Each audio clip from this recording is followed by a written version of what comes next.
Alors moi, je suis enseignante-chercheuse à l'École Polytechnique, donc j'enseigne aux élèves ingénieurs et je fais de la recherche. Et parmi mes thèmes de recherche, je travaille sur les problèmes liés aux biais et à l'intelligence artificielle. Mais avant de parler des biais, je propose de parler un peu d'intelligence artificielle, histoire qu'on soit tous d'accord sur de quoi on parle.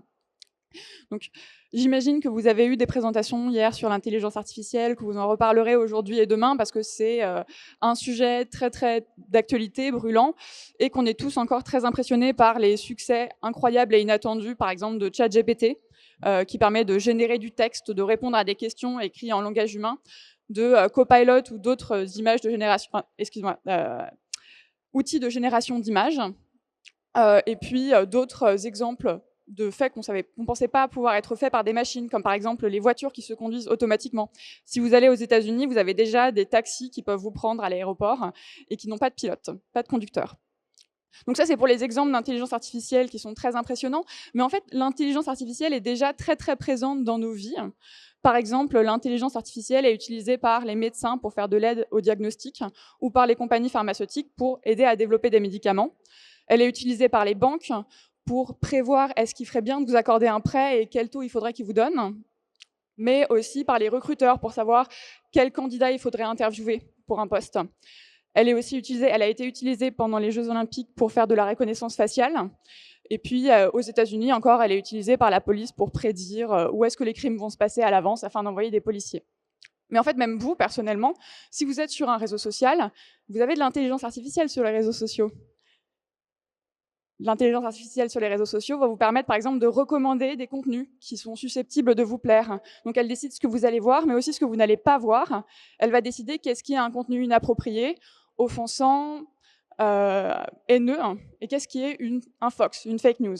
Donc déjà, l'intelligence artificielle impacte vos vies de différentes manières, et notamment en dessinant les informations que vous recevez, et peut-être un petit peu ce à quoi vous allez penser aujourd'hui. Et en fait, le point commun entre tous ces exemples et d'autres exemples d'application de l'intelligence artificielle auxquels vous pouvez penser, c'est la façon dont ces outils fonctionnent. Ces outils, donc, c'est des outils numériques, informatiques, qui sont basés sur des algorithmes. Et les algorithmes, c'est des suites d'instructions qui vont expliquer à la machine comment résoudre un problème, comment faire une prédiction, comment recommander un contenu. Et donc, tous ces outils, donc, le point commun, c'est la façon dont ces instructions sont choisies, en fait. Ces instructions sont choisies en apprenant à partir de données. C'est le fameux apprentissage automatique, le machine learning en anglais. En fait, ces outils fonctionnent en leur donnant des grands exemples de jeux de données, donc à l'ère du big data, et sur ces jeux de données, les outils d'intelligence artificielle vont apprendre à résoudre des problèmes en imitant la façon dont ils ont été résolus sur les exemples qu'ils ont été fournis. Donc typiquement, si vous voulez faire une intelligence artificielle qui décide à qui accorder un prêt, vous allez lui donner un jeu de données, des ensembles d'exemples de clients de banque qui sont décrits par leurs revenus, leur âge, leur situation familiale, etc., etc. Et est-ce que ces clients ont remboursé ou non leur prêt, de telle sorte que l'intelligence artificielle apprend que tel profil de client est un profil peu risqué et tel profil de client remboursera son prêt moins vraisemblablement. Et donc, au moment de faire une prédiction, l'intelligence artificielle reproduit tout ce qu'elle a déjà appris, tous ces mécanismes qu'elle a détectés, toutes ces relations qu'elle a apprises dans sa prédiction. Et l'intérêt de l'intelligence artificielle, c'est qu'une fois que vous avez entraîné votre algorithme, une fois que vous avez appris toutes ces relations, vous faites des prédictions de manière beaucoup plus efficace qu'un humain. Ce serait impensable d'avoir un humain qui va recommander du contenu pour chaque personne sur Instagram. Par contre, l'intelligence artificielle le fait de manière très efficace. Et puis l'intelligence artificielle peut être aussi plus précise, parce qu'elle va prendre en compte plus de facteurs que ce que l'être humain peut prendre en compte dans ses capacités mentales. Donc elle pourrait apprendre un petit peu mieux qu'est-ce qui fait qu'une personne est susceptible de rembourser un prêt, à l'aide de données plus riches, de jeux de données plus larges, et donc faire une prédiction plus fine, plus précise. Et enfin, il y a un troisième avantage auquel on ne pense pas souvent pour les algorithmes d'intelligence artificielle, c'est que c'est des algorithmes. Donc une fois que vous avez sélectionné cet ensemble d'instructions, en fait, ils vont se comporter toujours de la même façon. C'est-à-dire que vous n'avez pas d'arbitraire dans leurs décisions. Et puisqu'ils apprennent les données, les faits à partir des données, a priori, ils ne sont pas sujets aux mêmes préjugés et aux mêmes biais que nous. Donc ça, c'est pour la théorie. Vous imaginez que si je travaille sur les problèmes des biais, c'est qu'en fait, ça se passe moins bien en pratique. Et en fait, les chercheurs ont commencé à travailler sur ces sujets suite à un article qui est sorti en 2016, donc de 2 journalistes qui se sont penchés sur un logiciel qui s'appelait Compass, qui était utilisé dans les tribunaux américains pour évaluer si les criminels allaient devenir des récidivistes, s'ils allaient commettre d'autres crimes à la fin de leur peine de prison. Et donc, est-ce qu'il faut les garder en prison plus ou moins longtemps? Donc, ce logiciel, il proposait d'évaluer un critère de risque par rapport aux criminels. Et pour évaluer ce critère, il se basait sur un ensemble très très large de plus de 130 questions. Est-ce que vos parents ont déjà été en prison? Est-ce que vos amis prennent de la drogue de manière illégale? Est-ce que quand vous étiez enfant, vous étiez violent à l'école, etc., etc. Donc l'idée, c'est vraiment d'avoir cette description très très riche avec de nombreux facteurs des criminels, et puis d'utiliser l'intelligence artificielle pour apprendre de façon très très fine qu'est-ce qui constitue l'intelligence, qu'est-ce qui constitue un esprit criminel, et pouvoir détecter les criminels futurs. Donc avoir une connaissance supra-humaine du comportement criminel. Et donc ce que les journalistes ont trouvé, ils n'ont pas eu accès à cette série d'instructions, à l'algorithme, parce que c'était quelque chose de privé qui était développé par une compagnie qui ne voulait pas partager ce secret, mais ils ont analysé les prédictions qui avaient été faites sur des personnes réelles qui avaient été condamnées, et ils ont regardé est-ce que ces personnes avaient récidivé ou non. Et en fait, ce qu'ils ont trouvé, ils ont trouvé deux choses. Déjà, quand on considère un ensemble de crimes assez large, par exemple, ce qu'on appelle des crimes en anglais, mais ça peut être commettre un excès de vitesse, en fait, l'algorithme était un petit peu plus précis que si on avait fait la prédiction en lançant une pièce. Sauf qu'on parle d'un algorithme sur lequel un juge peut baser sa décision pour choisir combien de temps il va vous envoyer en prison. Donc ça avait un impact très très très important sur la vie des gens. Et ensuite, ce qu'ils ont trouvé, c'est que les prédictions de l'algorithme, qui ne demandaient jamais aux criminels à quel groupe ethnique ils appartenaient, étaient racistes en fait. Si vous étiez afro-américain et que vous ne commettiez pas de crime, vous aviez quand même 2 fois plus de chances qu'une personne caucasienne d'être étiquetée comme étant très dangereux. Et à l'inverse, si vous étiez caucasien et que vous commettiez un crime à la suite de votre peine, vous étiez quand même plus vraisemblablement étiqueté comme présentant un faible risque.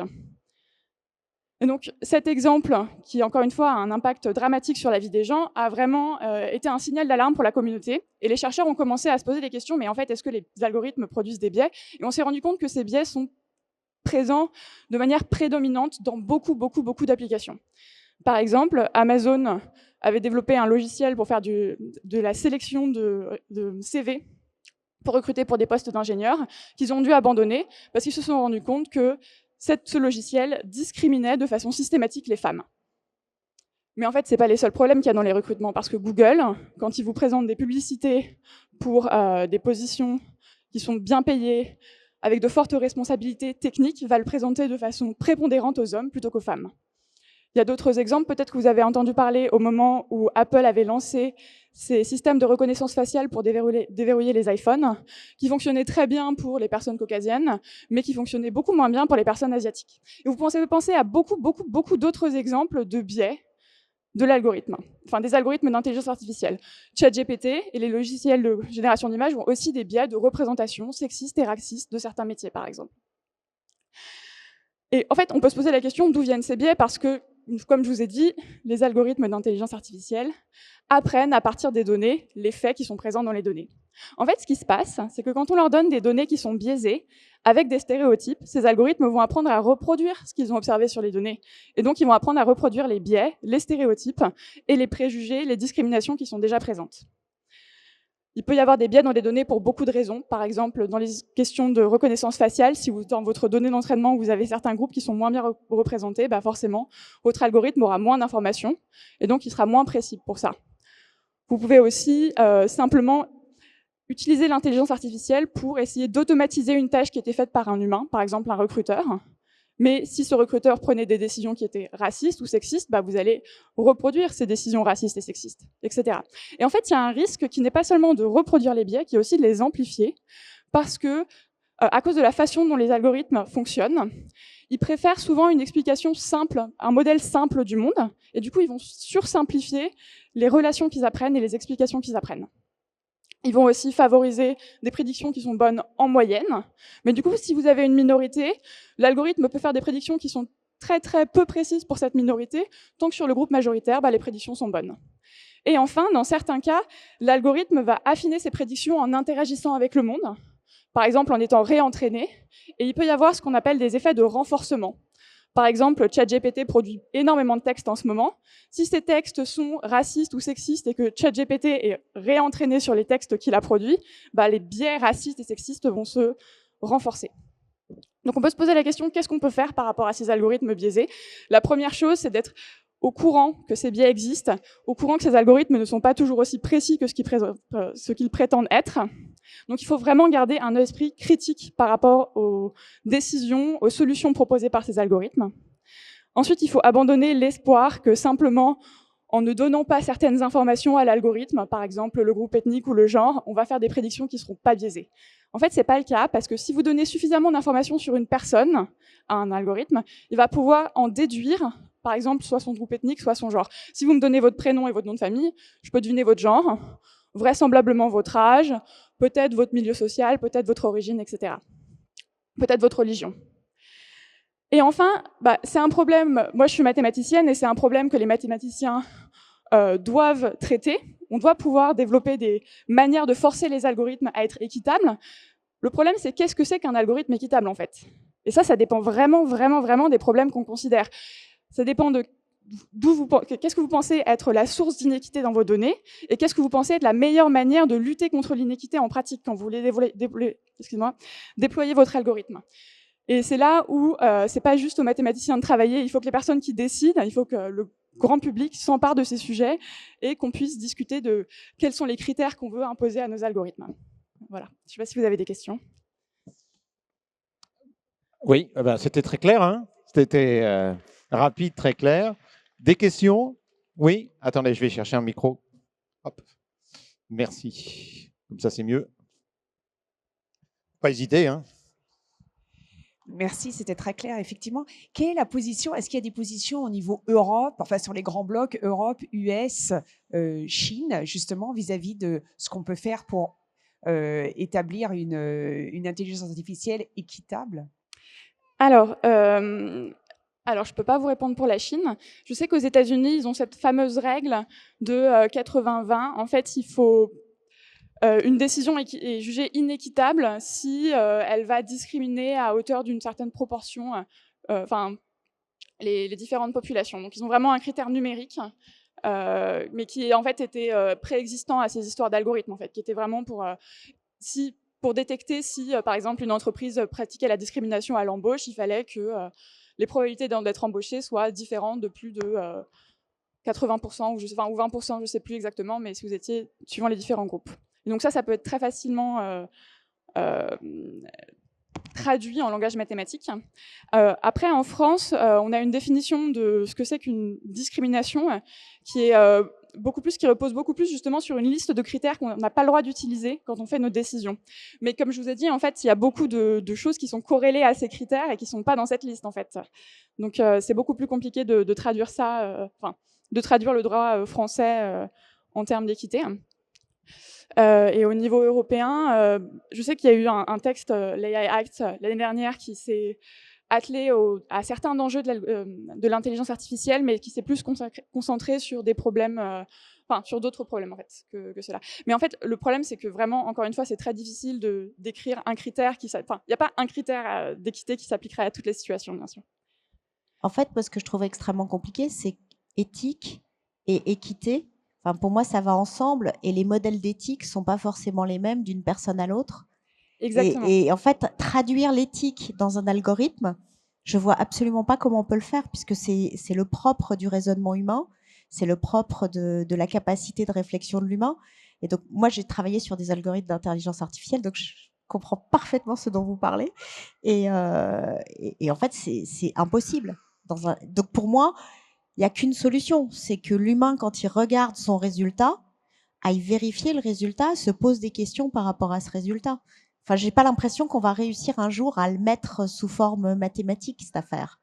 Alors, je suis d'accord sur le fait qu'on ne peut pas inventer un super critère d'équité que tous les algorithmes devraient vérifier. Par contre, pour moi, la solution mathématique viendrait justement du fait de développer une théorie qui soit suffisamment large et suffisamment diverse pour pouvoir traduire au cas par cas ce que vous demanderiez à votre algorithme de vérifier, ce que vous allez vérifier en fait. Est-ce que vous allez vérifier, par exemple, est-ce que vous voulez vérifier quand vous faites un recrutement que la probabilité d'être embauché soit la même pour les hommes ou les femmes, ce qui revient à peu près à faire des quotas. Ça, c'est un critère très simple que vous pouvez traduire mathématiquement. Et en fait, bien sûr, c'est un critère qui fonctionnera pas dans tous les cas, et dans certains cas, c'est pas ce que vous demanderiez. Mais en fait, justement, l'idée, c'est pas d'avoir un critère qui fonctionne dans tous les cas, c'est d'avoir une diversité de modèles de ce que c'est qu'une IA éthique, en fait. Et qu'on puisse choisir, donc en fait, de faire, nous, les mathématiciens, qu'on fasse une boîte à outils de ces différents critères, de comment les appliquer, et ensuite que les décideurs ou que les personnes qui, justement, dont le métier, c'est de réfléchir sur ces problèmes d'éthique, décident quels critères utiliser et se disent, ah bah du coup, c'est ça qu'il faut faire. Voilà. Allez-y. Dernière question. Hein, parce que au-delà des biais que vous nous avez évoqués, est-ce qu'il faut se méfier plus d'une intelligence artificielle d'origine US, d'origine chinoise ou d'origine européenne, en ce sens que des biais seraient introduits volontairement ou en conscience dans les datas d'une intelligence artificielle dans son origine du monde? Alors, je pense que justement, le problème des biais dans l'IA, c'est que les biais sont présents dans les données parce que les discriminations historiques existent dans le monde, et pas qu'elles sont... Enfin, déjà, si on arrive à résoudre ces problèmes de biais qui existent sans qu'elles soient introduits volontairement, on aura quasiment résolu le problème. Ensuite, je suis d'accord que suivant les pays que vous considérez, vous allez avoir des données, des situations plus ou moins égalitaires, des données plus ou moins biaisées. Et en plus, quelque chose qui est vrai, c'est que les discriminations qui existent aux États-Unis ou en Chine ne sont pas les mêmes qu'en Europe. Et les critères de discrimination ne sont pas les mêmes. Donc il faut être assez conscient du fait qu'on ne peut pas juste prendre des solutions qui auraient été développées pour ces pays et les appliquer chez nous. Il faut les adopter. Voilà.